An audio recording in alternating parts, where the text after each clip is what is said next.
आदाब। तो ये वीडियो जो है वो अमराज मैदा के ऊपर है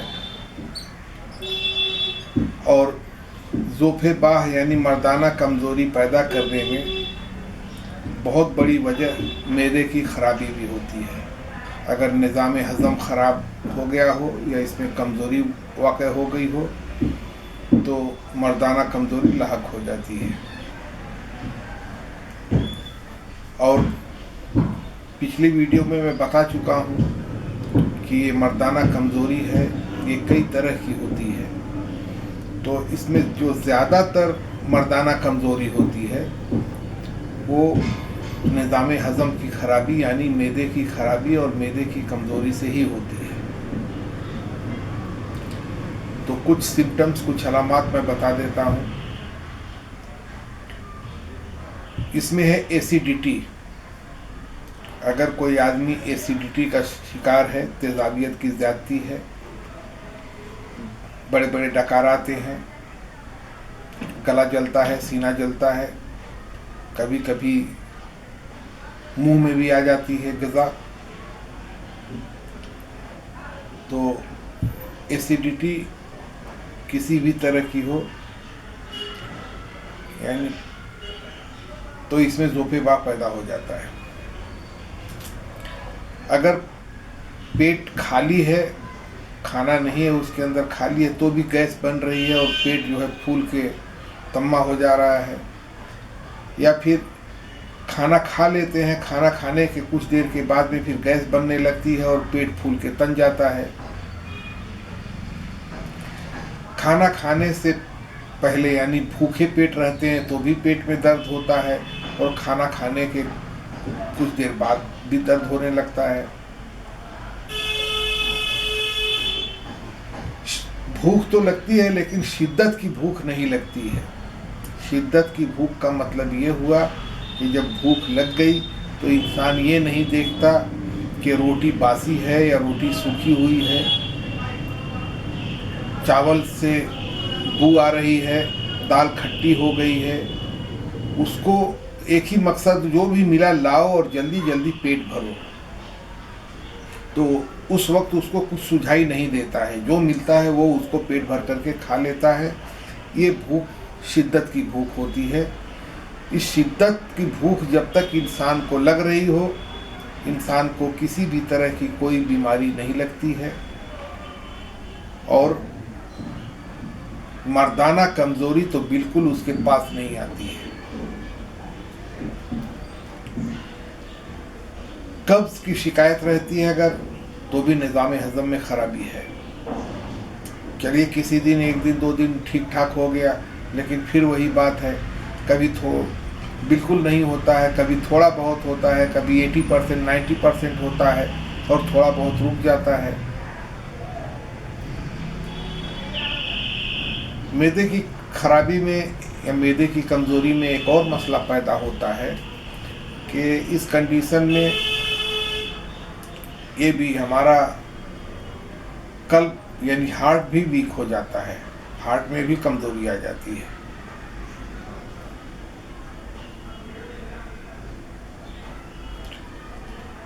अगर पैखाना करते वक्त गलीज़ बदबूदार रेह निकल रही है, पैखाने के साथ अगर गलीज़ बदबूदार रेह निकल रही है, पैखाने में बहुत ज़्यादा बदबू है, तो समझ लीजिए कि निज़ाम हज़म में ख़राबी है और ये चीज़ फिर मर्दाना कमज़ोरी भी पैदा करेगी।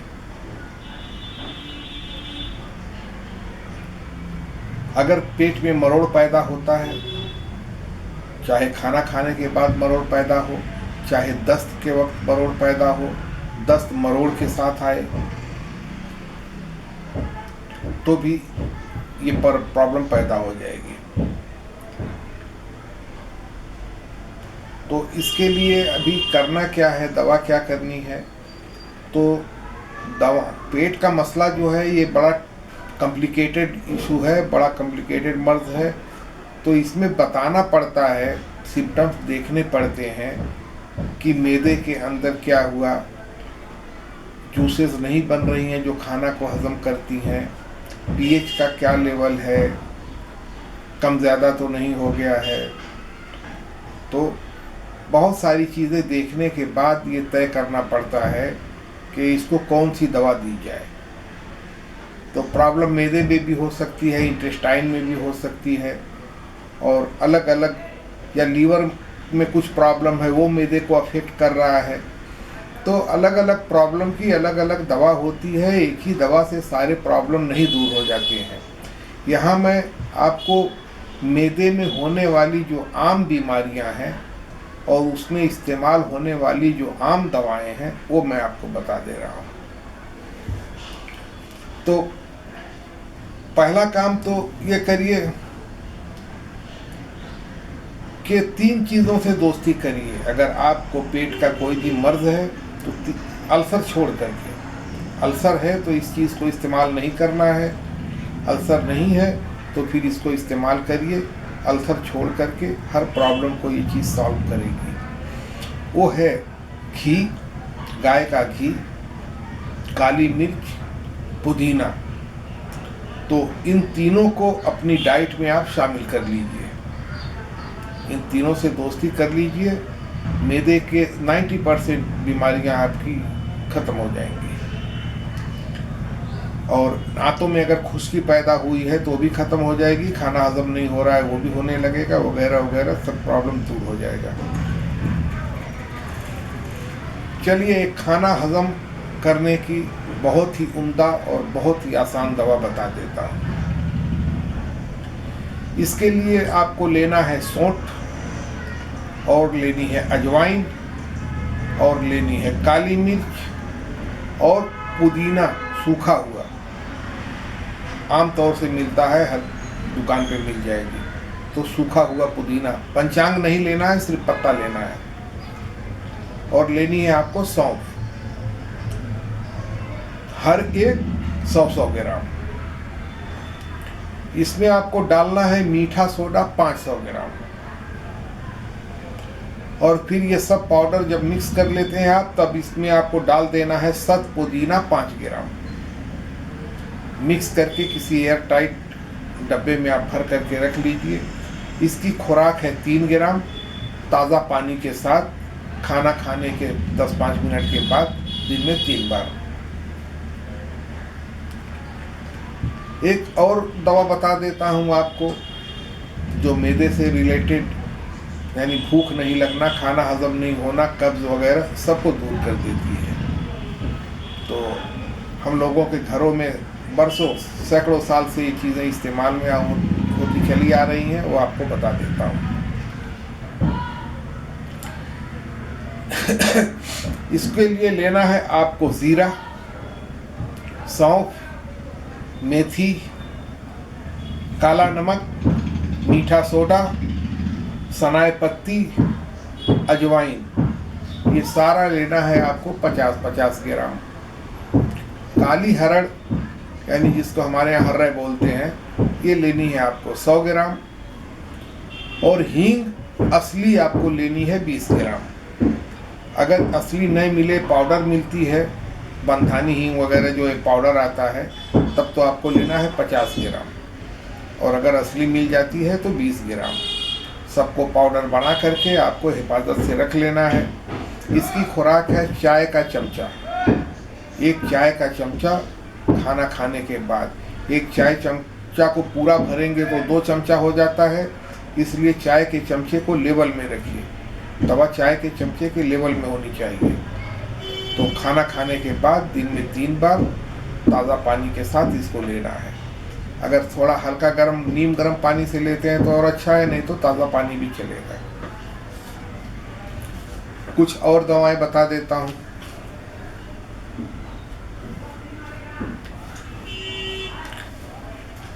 अगर आपको आसाबी तहरीक है, यानी पेशाब बहुत बार बार आ रहा है, पेशाब सफ़ेद आ रहा है, बदन फूल गया है, बदन में चर्बी पैदा हो गई है, बदन में सुस्ती है वगैरह वगैरह, जो कि मैं आसाबी तहरीक, आसाबी कमज़ोरी की वीडियो में सारा कुछ बता चुका हूँ। तो उस तहरीक की वजह से अगर पायखाना पतला आता है, दिन में 2-3 मरतबा आ रहा है, मैदे में मरोड़ पैदा होती है, बड़े बड़े डकार आते हैं और आगे से या पीछे से गैस का खराज होता है, यानी डकार आती है तो भी गैस खारिज होती है और पीछे से भी गैस खारिज होती है। और इस रियाह यानी इस गैस की वजह से ब्लड प्रेशर भी हाई हो जाता है। लेकिन जब डकार आती है और गैस खारिज होती है या फिर पीछे से गैस भड़भड़ा खारिज हो जाती है तो ब्लड प्रेशर अपने आप नॉर्मल हो जाता है, तबीयत की बेचैनी घबराहट सब खत्म हो जाती है। तो ये जो वो पैदा होता है पेट में यानी मैदे में रियाह पैदा होने से, जिसको हम तबखीर बोलते हैं, इसको हम बोलते हैं तबखीर मैदा। तो मैदे में तबखीर पैदा होने से ये प्रॉब्लम पैदा होता है। तो ये दवा जो है बहुत मतलब इसमें कोई गारंटी मांगने वाली बात नहीं है, आजमोदा दवा है, काम करती है। और ये दवा आप बच्चों को भी इस्तेमाल करा सकते हैं, औरतों को भी इस्तेमाल करा सकते हैं, खुराक कम ज़्यादा करके। इसके लिए लेना है आपको जायफल 10 ग्राम, जावित्री 10 ग्राम, पीपल 20 ग्राम, अकरकरा 10 ग्राम। और अकरकरा ये घास भूसा वाला मत लेना, असली लेना। हींग असली लेना है आपको 30 ग्राम। बालछड़ गोल्डन असली आपको लेना है 20 ग्राम। और सबका पाउडर बना करके इसके अंदर लहसुन का जूस आपको डाल देना है 100 ग्राम। लहसुन कूट करके उसको निचोड़ेंगे तो उसका पानी आएगा, वो पानी इसमें 100 ग्राम डाल देना है। डालने के बाद खूब मिक्स करिए। मिक्स करके इसको छांव में या धूप में सुखा लीजिए। सुखाने के बाद फिर हल्का ग्राइंडर मार दीजिए। फिर ये पाउडर को एयर टाइट डब्बे में रख लीजिए।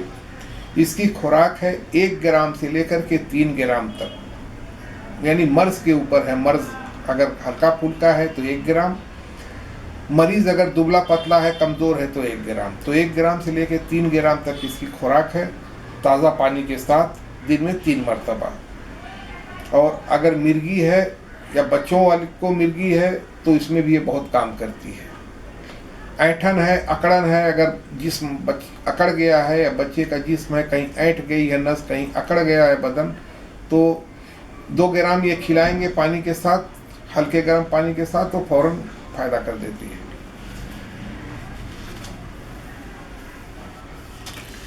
एक और दवा बता देता हूँ गैस के लिए। किसी भी तरह का गैस हो तो गैस को ख़त्म करने के लिए ये तिर्याक का काम करती है दवा।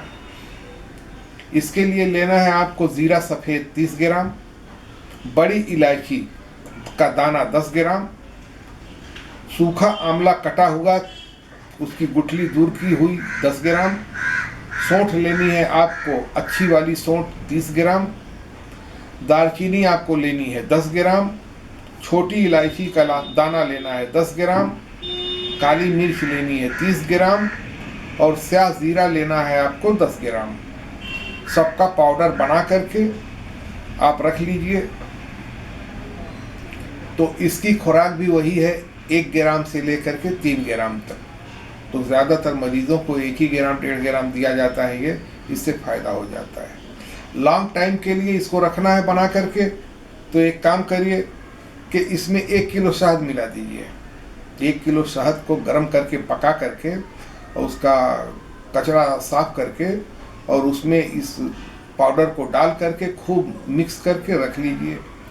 और रखने के बाद में खाना खाने के बाद 3 ग्राम या 5 ग्राम ये दवा खा लेनी है पानी के साथ, आपका सारा प्रॉब्लम खत्म हो।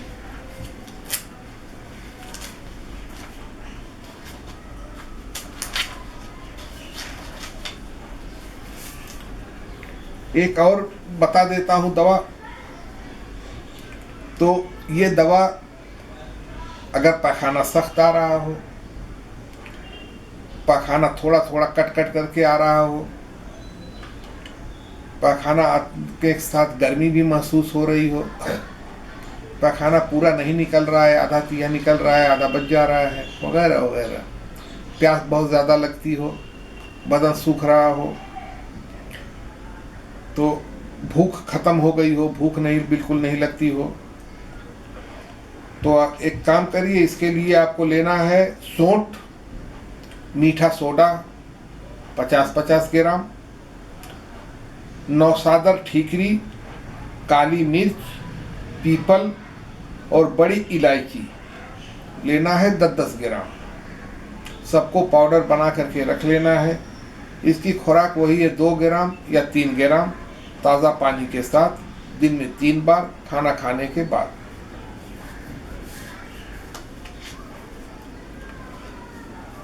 अगर पेट में बहुत ज़्यादा तबखीर पैदा हो रही है और फिर उस तबखीर की वजह से सर में दर्द हो रहा है, सीने में जलन हो रही है, सीने में दर्द हो रहा है, ब्लड प्रेशर बढ़ जा रहा है, वगैरह वगैरह, कब्ज़ वगैरह की शिकायत है, भूख नहीं लगती है, तो इसके लिए आपको लेना है सौंफ, सौंठ, मुलैठी,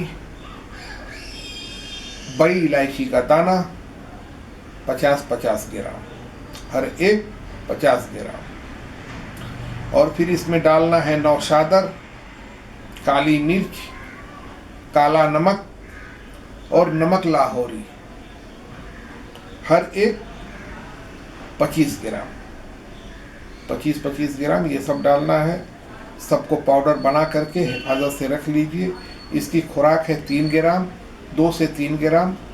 तो ठंडे पानी के साथ, ताज़े पानी के साथ, सॉरी ठंडे पानी के साथ नहीं, ताज़ा पानी के साथ। हल्का गर्म पानी रहे तो और अच्छी बात है, नहीं तो ताज़े पानी के साथ लीजिए, नॉर्मल वाटर, और आपका सब प्रॉब्लम दूर हो जाएगा। पेट से रिलेटेड, गैस से रिलेटेड, भूख, हाजमा, कब्ज वगैरह सब दूर हो जाएगा। ये दवा खास करके बहुत ज़्यादा काम करती है, बहुत ही अच्छी दवा है। और लेकिन ये काम करेगी सिर्फ किसमें, जब पैखाना आपका सख्त आ रहा हो, पैखाने में बदबू हो, पैखाना सही से नहीं, एक दिन हो रहा है दूसरे दिन नहीं हो रहा है, कब्ज बहुत दिनों से चली आ रही है। अच्छा, इसके अलावा आपको नाक से पानी बहने की शिकायत है, आपको ठंडी बहुत लगती है, पेशाब बहुत ज़्यादा आता है, सर्दी ज़ुकाम हमेशा पकड़े रहता है, खांसी है, खांसते हैं बलगम गिरता रहता है, खांसी आती रहती है, नहीं भी खांसी आए तो बलगम की बहुत ज़्यादा शिकायत है, ठंडी बहुत लगती है, तो अगर नसों में दर्द रहता है, तो वगैरह वगैरह, यानी जो मैंने पहले आसाबी कमज़ोरी में सारी चीज़ें बता दी हैं, सारे अलामात बता दिए हैं। तो आसाबी तहरीक अगर है, आसाबी कमज़ोरी है, तो उसमें इसको इस्तेमाल करने से सारा प्रॉब्लम दूर हो जाता है। और ये दवा आप इस्तेमाल कर सकते हैं, धात गिर रही हो और पेट खराब हो तो उसमें भी इस्तेमाल कर सकते हैं। एहतलाम बहुत ज़्यादा आ रहा है, उसमें पेट भी ख़राब है, लिकोरिया बहुत ज़्यादा आ रही है, उसके साथ पेट भी ख़राब है, तो ये सब में काम करती है, पेट को, मैदे को सही कर देती है। इसके लिए लेना है आपको लौंग 40 ग्राम, पीपल आपको लेना है 40 ग्राम, सौंठ आपको लेना है 40 ग्राम, और जायफल, दालचीनी, अकरकरा, जावित्री हर एक लेना है 20 ग्राम। सबको पाउडर बना करके रख लेना है। इसकी खुराक बहुत कम है, सिर्फ 1 ग्राम, 1 ग्राम पानी के साथ, या फिर गर्म पानी में, नीम गर्म पानी में 1 चमचा शहद आप घोल लो और ये दवा उसके साथ ले लो। तो ये सिस्टम, अगर आपका पेट का निज़ाम ख़राब है, पेट के निज़ाम में कोई भी खराबी है, तो भले लेट आए, लेकिन मर्दाना कमज़ोरी आनी ही आनी है, उसको कोई रोक नहीं सकता, ये कुदरत का निज़ाम है। इसलिए मैदे को दुरुस्त करें। और अगर कोई सवाल है तो कमेंट बॉक्स में सवाल करें।